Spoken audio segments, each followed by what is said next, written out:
सत्र के अंदर भी आप लोगों से आग्रह किया था कि हम दुनिया के सबसे बड़े लोकतंत्र हैं, हमें अच्छी परंपराएं, अच्छी परिपाटियां डालनी चाहिए। ये सदन नारेबाजी तख्तियों के लिए नहीं है। समाज सेवा ये उनकी निरंतरता रही है। राजनीतिक क्षेत्र उसका एक पहलू रहा है, लेकिन मुख्य धारा समाज सेवा की रही है।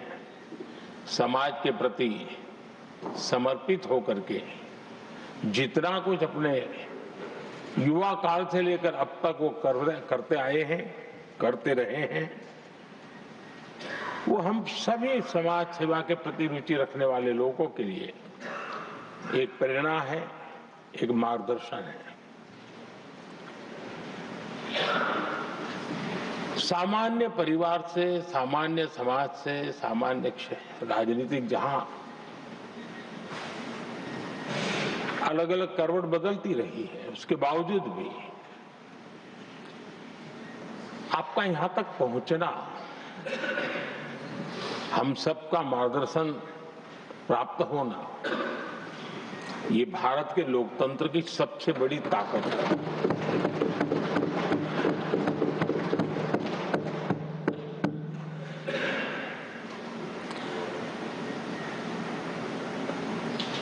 ये मेरा सद्भाग्य रहा है कि मैं आपको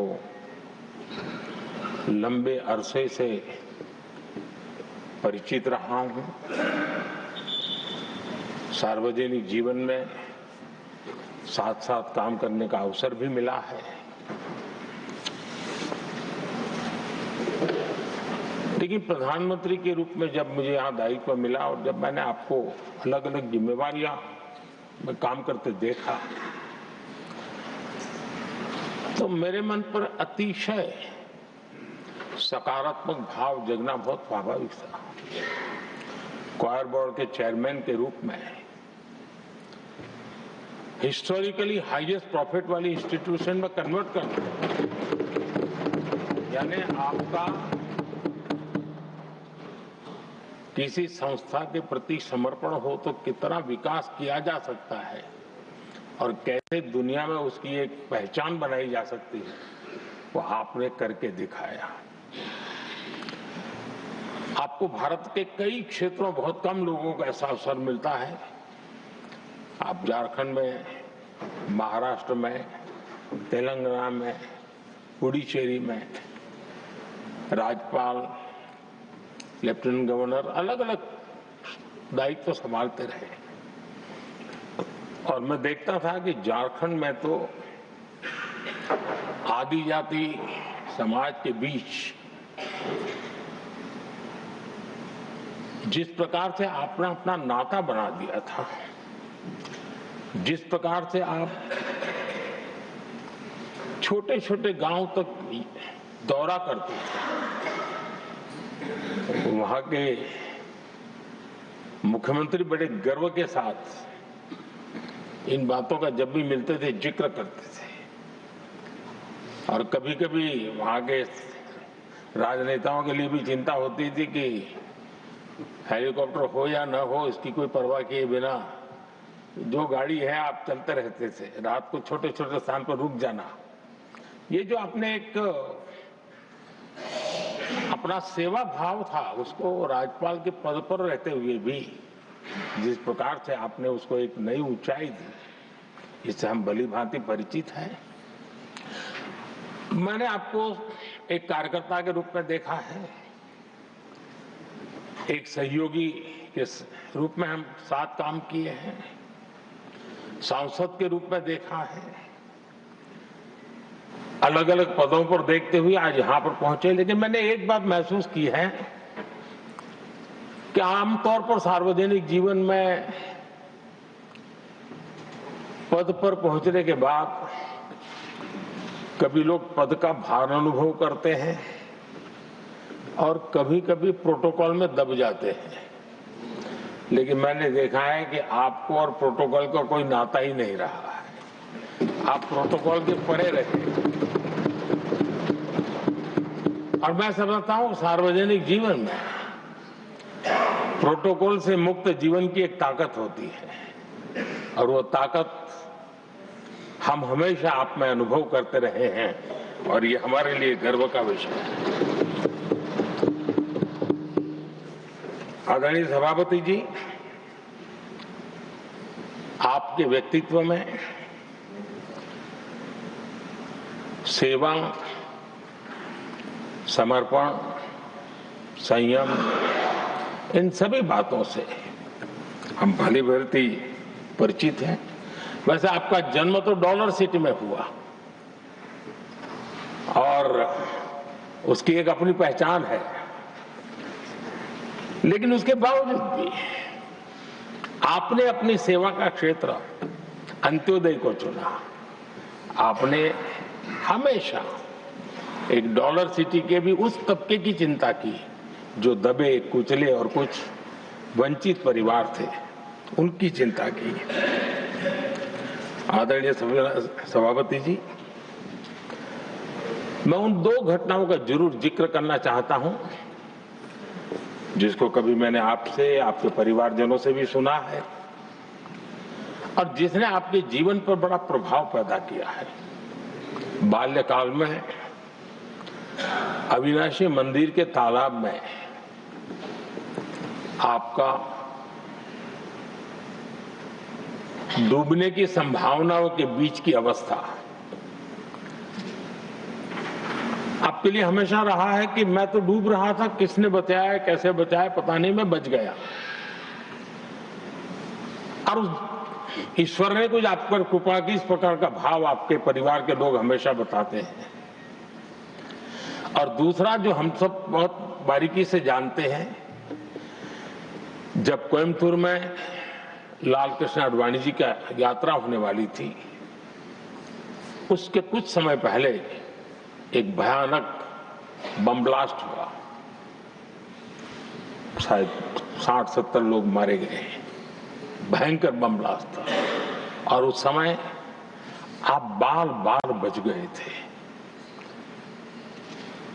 इन दोनों में जब आप ईश्वरीय शक्ति का संकेत देखते हुए अपने आप को समाज के प्रति अधिक समर्पित भाव से काम करने की जो आपने वजह के रूप में उसको कन्वर्ट किया, ये अपने आप में एक सकारात्मक सोच से बना हुआ जीवन का प्रतिबिंब है। आदरणीय सभापति जी,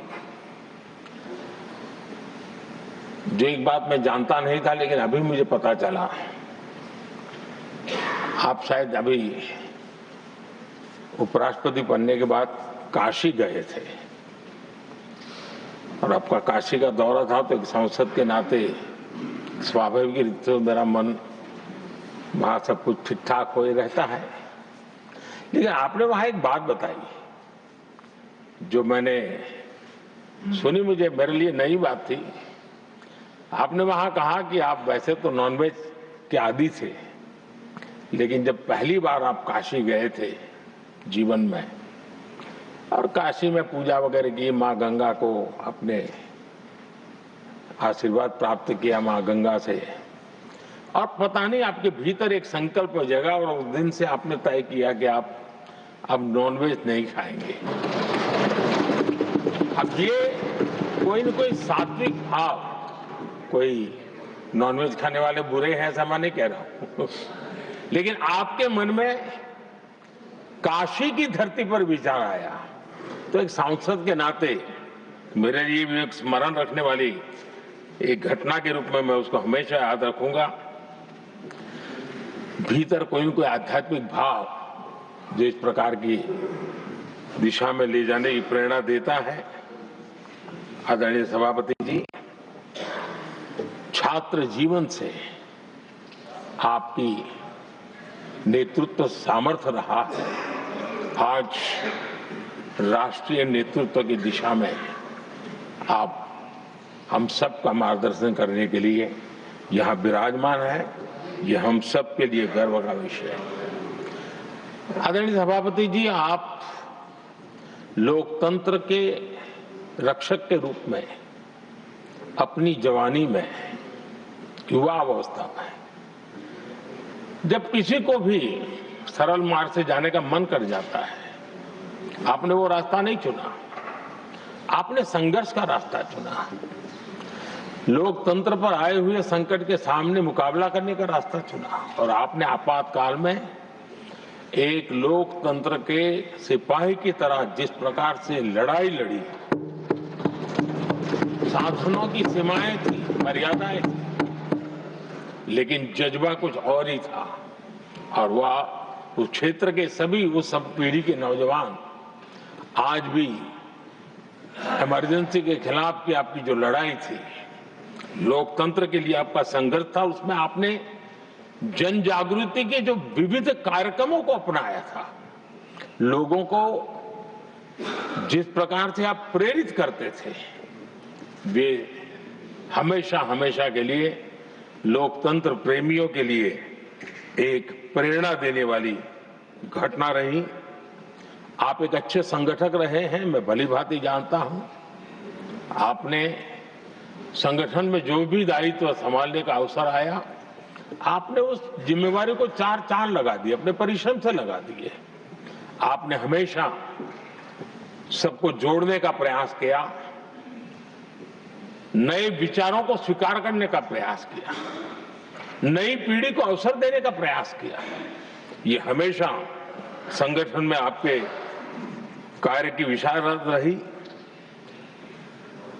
कोयम्बतूर की जनता ने आपको सांसद के रूप में यहां सेवा करने के लिए भेजा और तब भी आपने सदन में रहते हुए हमेशा उस क्षेत्र के विकास के लिए अपनी बातों को बड़ी प्रमुखता से लोगों के सामने रखा, सदन के सामने रखा।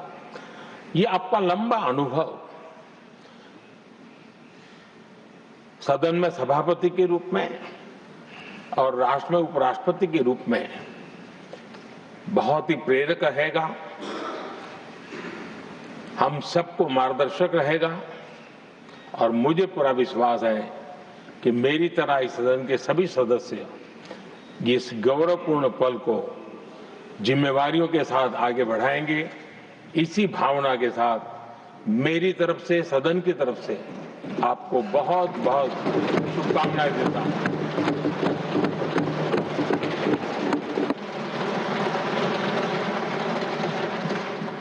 Honourable deputy chairman. आदरणीय सभापति जी, वडक्कम, अभिवादन।